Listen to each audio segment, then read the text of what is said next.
JB Telma, des actualités uniques, dynamiques et renversantes dans le journal TV.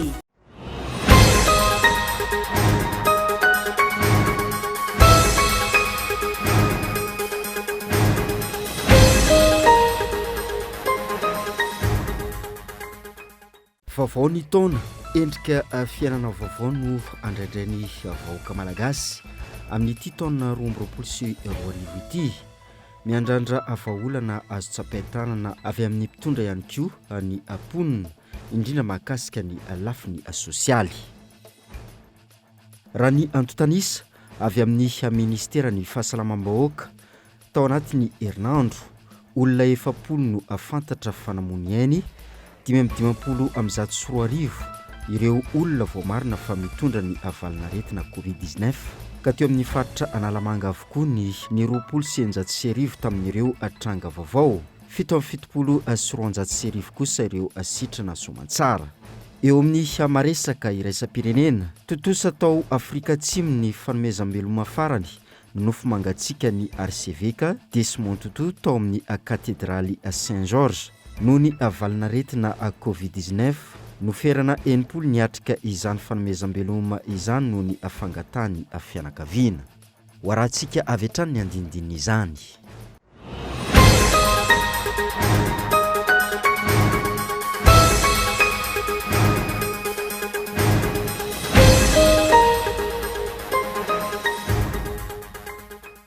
Manatra ny araba tompoko lasy tompoko vavy amin'ity voalohany volana janoary taona 2024 ity.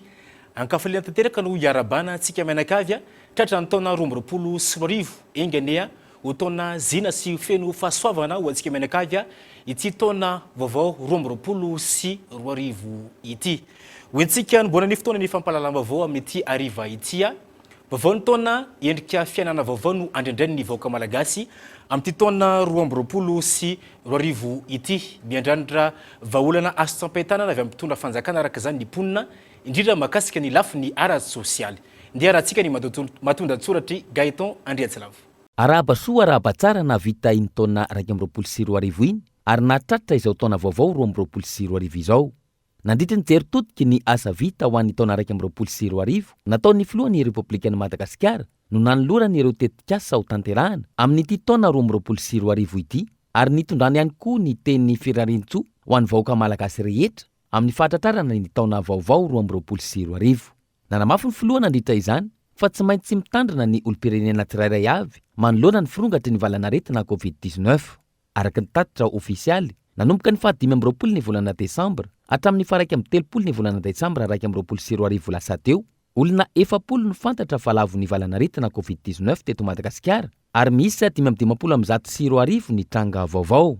Hatramin'ny siny ny valanaretina teto Madagasikara izay, samy voakasiky ny fahavoazana avokoa ny sehatra rehetra ary nitoy izany nandritra iny taona 2024 iny.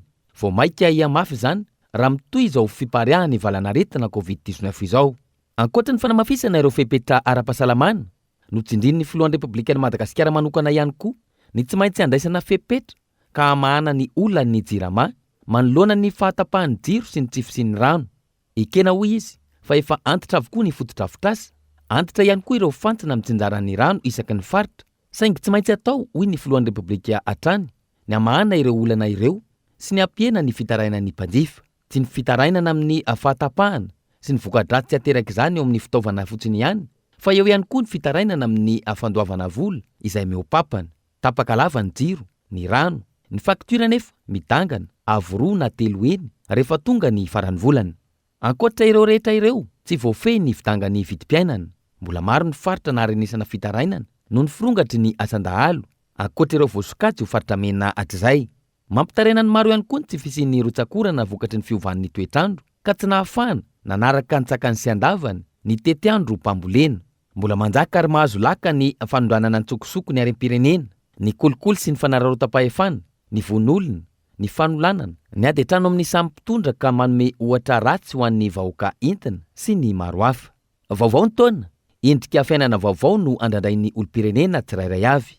Miainga amin'ny fanolorana vahaolana mazava sy azo tsapain-tanana ho an'ny sosialim-bahoaka, ny famokarana, ny tontolon'ny fampianarana sy ny fampiofanana, ny famoronana asa, ary indrindra ny fanovana ny ara-panahy. ny fanahy tokoa ny mahaolona ka na inona ezaka atao rehefa tsy manam-panahy na ny mpitondra na ny vahoaka entina ho verimaina ny ezaka sy ny asa tao rehetra.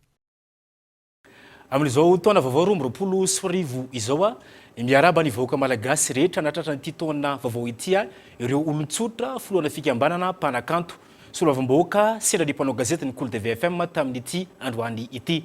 Ndeha rahantsika ary izay fampireran-tsoa avy amin'ny olona maro samihafa izay.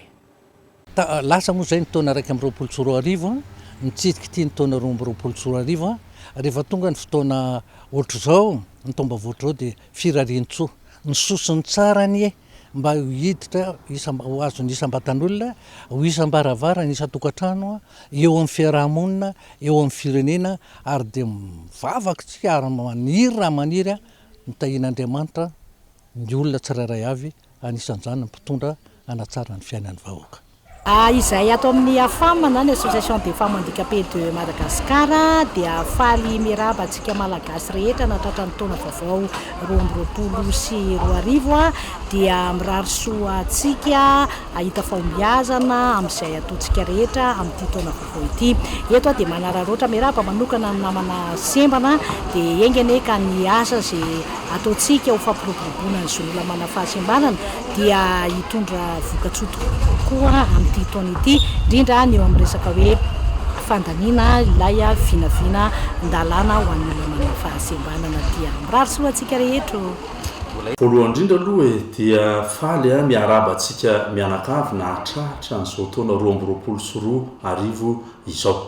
Mafy tokoa ny fiainan'ny zanak'olombelona tatoato dia tsy afa miala amin'izany tsika malagasy fa manana ny olana amin'ny sehatra maro na ara-tsosialy na eny anivon'ny tokantrano na eny anivon'ny toe-karena sy ny rehetrarehetra fa kosa no tahinjanahary tsika mbola manana izao tombonandro zao koa dia izay no hifampiarabana ary hifankaherezany fa ny tena zava-dehibe moa dia izay le hoe nahazo fahasoavany tsika tsirairay mitombo taona indray tsika tsirairay dia aoka hifameno hifampitantana ary samy andraikitra hifandray anjara ka samy miezaka mijoro vavolombelon'ny fahatsarana ary ao anatin'ny fifamenoana amin'izay hoe ny tsara sy ny fifaliana no aoka hifampizarana sy hifampiombona ny olona rehetrarehetra fa ny fahasoavana dia natao ho an'ny olona rehetra. Raha mora sola aloha mirary soa narangana raha matoa na kely na amin'ny lehibe amin'ny teopemeraza Janvier dia mirary soa anareo anao fety samatra tsatony taona amin'ny 2024.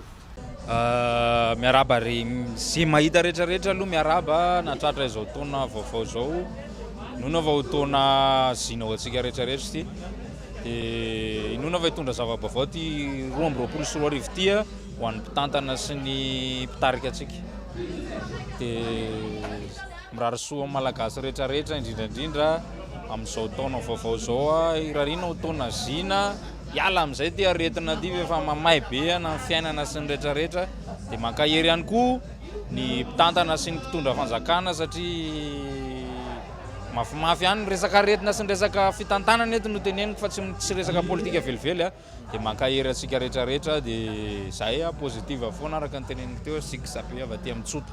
Dia mirary soa ny vahoaka malagasy tsy hakanavaka mba ho tao-pahasoavana ary tao-pambiazana ho lavitry ny aretina ny izany taona izany. Mirary soa indrindra tahin'Andriamanitra.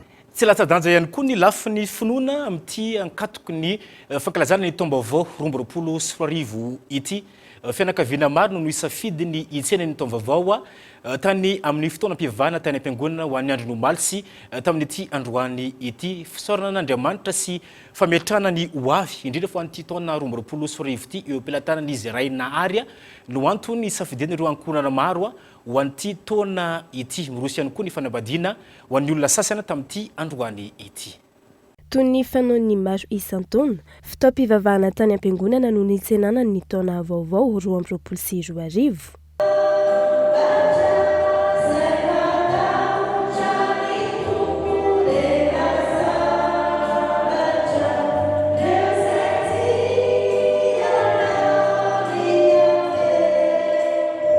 Nanakoako ny hira fiderana teo amin'ny ekarany Merinavony ny maraina teo, nitsenana ny taona 2024.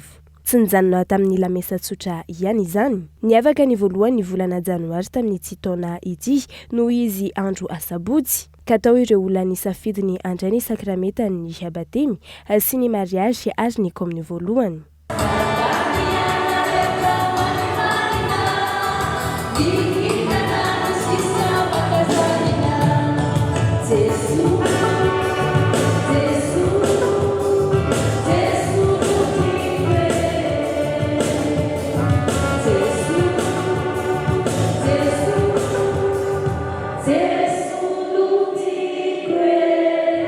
Ho an'ireo fiangonana tsy maintsy nanaja ny fipetraham-pahasalamana avokoa ireo olona tonga ny angona rehetra, tao ny nanao ny aro vavaorana, teo ihany koa ny fanajana ny elanelana.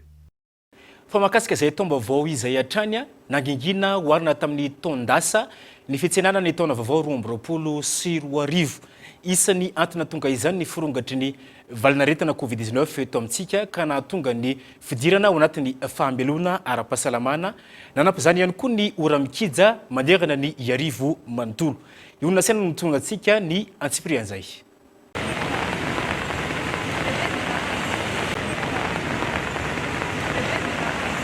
Tsy takany isan-taona ny amaroan'ny olona hita teny Analakely sy ny manodidina ny alina ny 1 Desambra 2024. Vitsy ireo ray aman-dreny nitondra ny ankohonan'ny voky eto amin'ity. Nisy ihany koa ireo nisafidy ny teny Mahamasina sy ny manodidina analana azy sy hitsenana ny taona vaovao.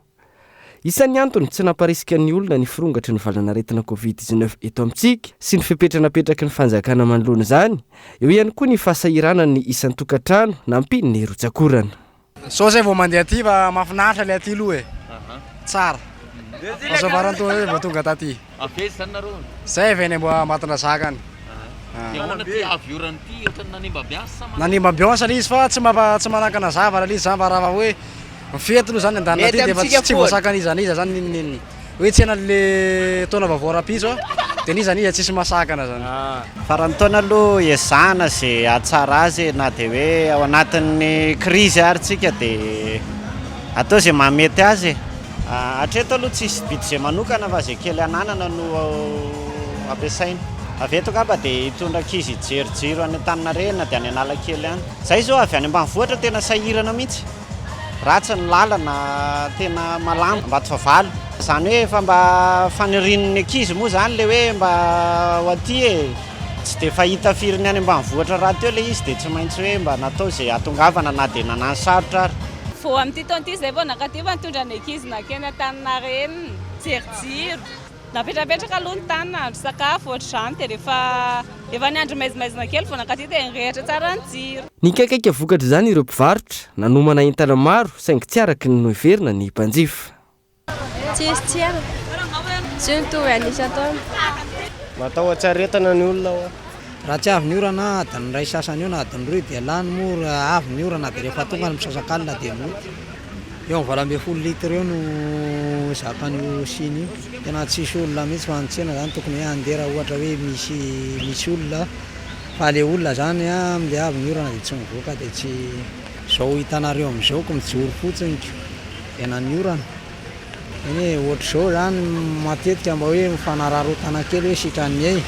Nefa moa zao hitanareo amin'izao tsisy olona fa raha misy olona zany vetivety kely dia malany. Mangingina sady tsy mandeha mihitsy ny tsena. Dia hoe aretina ny orana, tsy manam-bola ny olona, ny entana miakatra be. Raha ohatra ny tena masokarena le sigara fotsiny zany dia eo amin'ny 1 million mahery eo. Amin'ny herintaona tsaratsara ihany ka satria tsisy orana moa mba nananam-bola ny olona. Zay aloha tsy mety tsy mifety mihitsy aloha ny olona satria tsisy vola hoy. Miambina an'le janvier hoe confirmant iny dia tsy fantatra. Ireo toeram-pilanona ihany koa maro no nanafoana ny fankalazana ny fetin'ny faran'ny taona noho ny antony maro samihafa. Nisy ihany anefa ireo niroso tamin'ny fanatanterahana izany.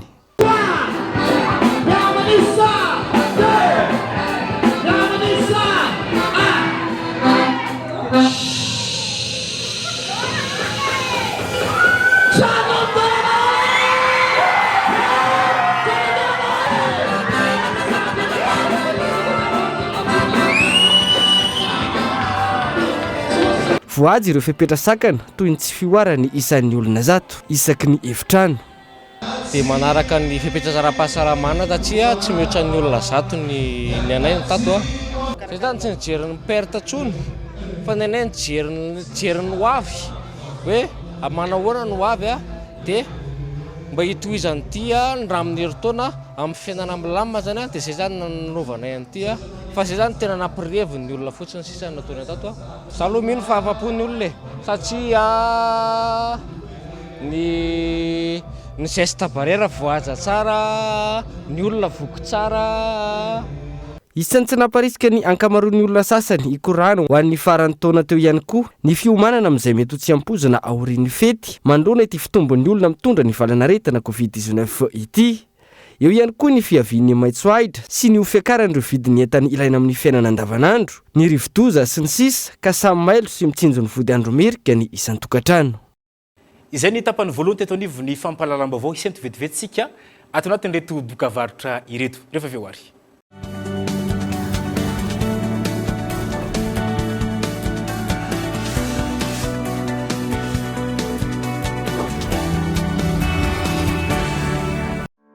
Fête légendaire! Isaky ny vidy Legend Max à 39 000 ariary monja ianao dia mandray anjara betrany amin'ny fisariana azona smartphone sy vokatra Telma hafa isan-kerinandro. Manatonangana eny amin'ny Telma Shop dia nizao.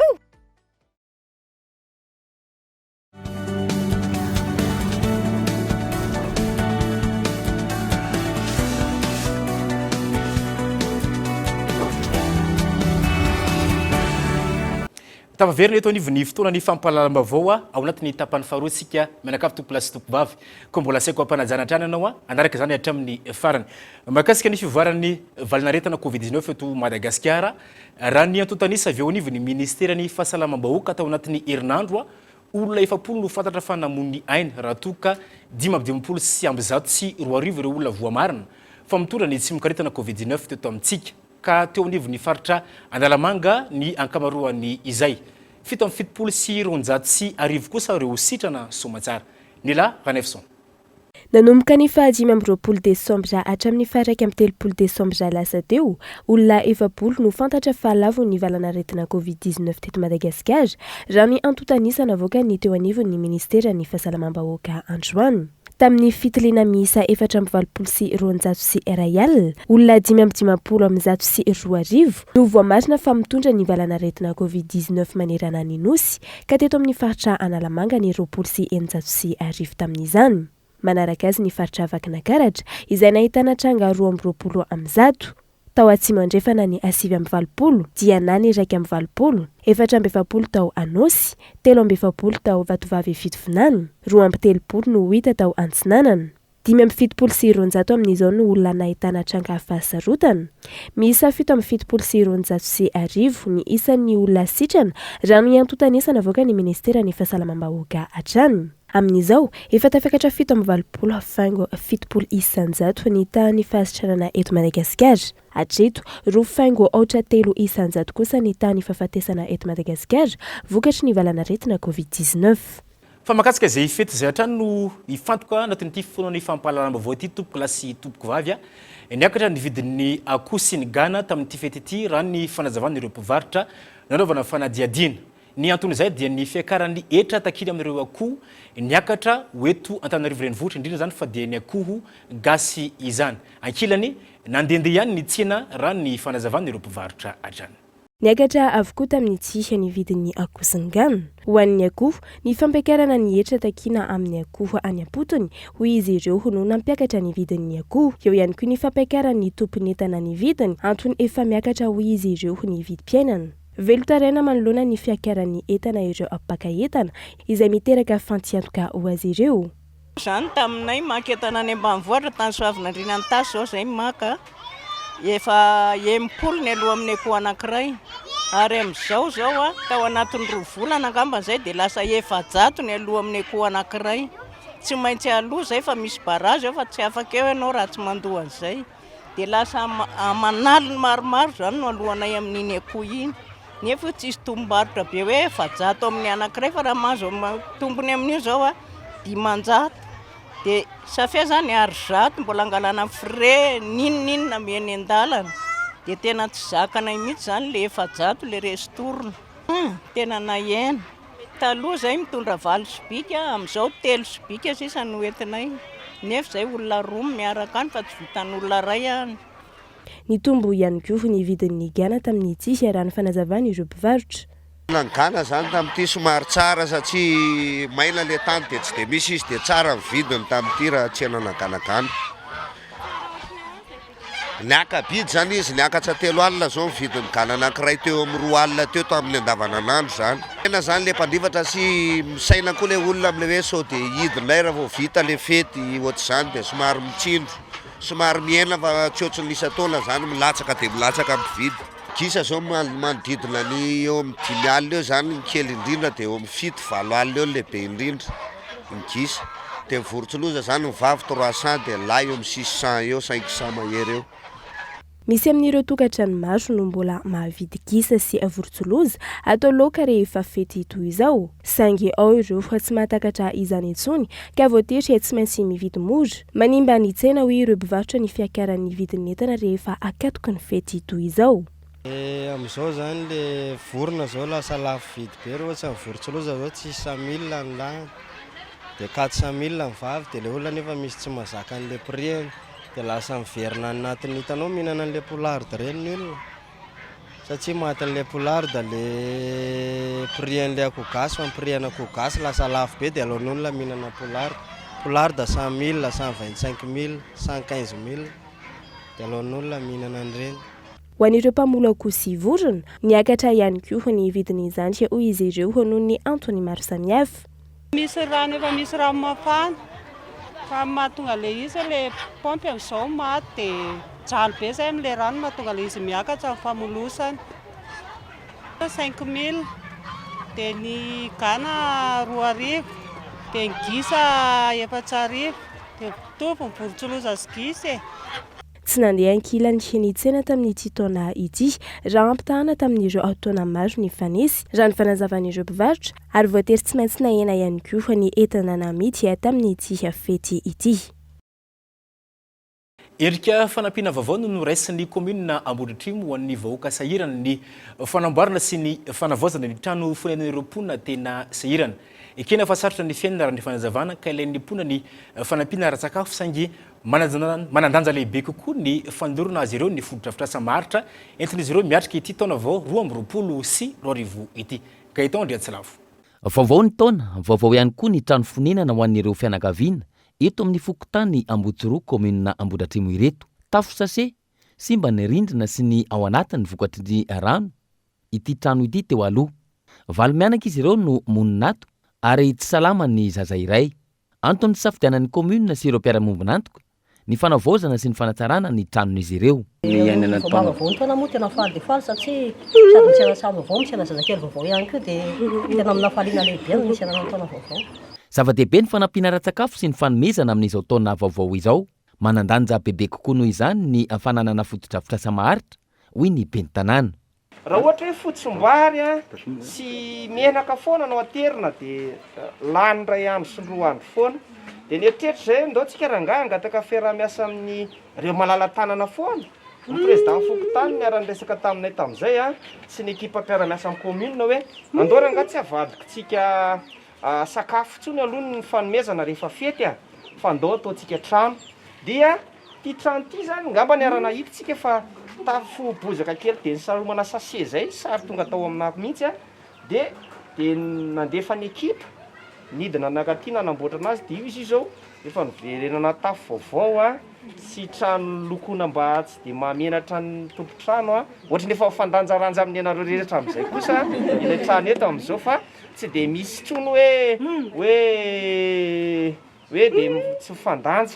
Ny tena zavatra iritsika dia hoe io hipetraka eo foana fa zahay mandalo dia dimbiasa le manaraka indray dia alainy tahaka raha tsara dia alain'izay manaraka indray karaha mahavita trano kelikely foana tsika isa-taona na isaky ny 2 volana isaky ny 3 volana ho an'ny fianakaviana sahirana eto amintsika ataoko ngamba mba misy kely apahana bidy tafapetraka ihany ho an'ny tanànatsika. Isan'ny sitraka fanavaozana ny trano fonenany tahaka izao ihany koa ireto mpivady monina ao amin'ny fokotany Ambohibary Amboditrimo ireto. Mbola eo andalam-panamboarana ny trano fonenan'izy ireo ka ho vita tsy ho ela raha ny fanazavana. dia izy reto ny tena mivady a dia rehefa tena tenareo ngeza lehibe ka noho izany tompokolahy noho izany tompoko vavy dia sitraka sy telona tokoa ny sozana tolotra reo mianakavy anay ka noho izany dia hoy aho hoe Andriamanitra manakaripasoavana ane noaka hitatana tsika mianakavy zao mba tsy vilivilitsika lalana mba hiresatsika saina mba hiresatsika amin'izay zavatra atao fa mahafinaritra dia mahafinaritra anay tokoa ny soa napetraka raka dia misaotra betsaka tsika rehetra tompo. Ezaka atao hoy ny eo anivon'ny commune ny ampitomboana isan'ny fanamboarana fotodrafitrasa maharitra tahaka izao ho an'ireo mponina izay tena sahirana. Tafiditra anatin'ny tamberinandraikitra ataon'ny mpitondra ho an'ny vahoaka izany. Ho an'ny maresaka iraisam-pirenena indray kosa, tontosa tao Afrika Atsimo ny fanomezam-beloma farany nofo mangatsiaka ny archevêque Desmond Tutu tao amin'ny cathédrale Saint-Georges noho ny valinaretana Covid-19 no noferana 80 ireo niatrika ny fanomezam-beloma farany ny vata mangatsikany niarana tamin'ireo fianakaviana. Fanadidiny eo amin'ny sary ny France 24. Tontosan'ny farany taona 2024 teo tao amin'ny cathédraly Saint-Georges Afrika Atsimo ny fanomezam-beloma farany nofo mangatsiaka ny archevêque Desmond Tutu noho ny valanaretina Covid-19 noferana ho 80 ireo afaka niatrika izany fanomezam-beloma farany izany. Tsy aivina nanamarika ny tantaran'ny Afrika ny archevêque Desmond Tutu tamin'ireo firotsahany antsehatra niarovany zon'olombelona sy ny fahafahana fony fahavelony endriky ny ady amin'ny fanavakavaam-bolokotitra tao Afrika Atsimo izy ary efa nahazo ny prix Nobel de la paix fitaratra ho an'ireo taranaka mifandimby ny lalam-piainany. Dia izay ihany koa tompoko lasy tompoko vavy be tokoa mamarina ny fotoana ny fampalalam-baovao tamin'ity androany ity. Mbarasoa antsika rehetra ary makasitraka anao ny safidy ny Kolo TV tamin'ity voalohan'ny volana janoary taona 2024 ity. Mbarasoa mirary taona fahombiazana ho antsika amin'ity taona 2024 ity. Veloma tompoko.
Telma, des actualités uniques, dynamiques et renversantes dans le journal TV.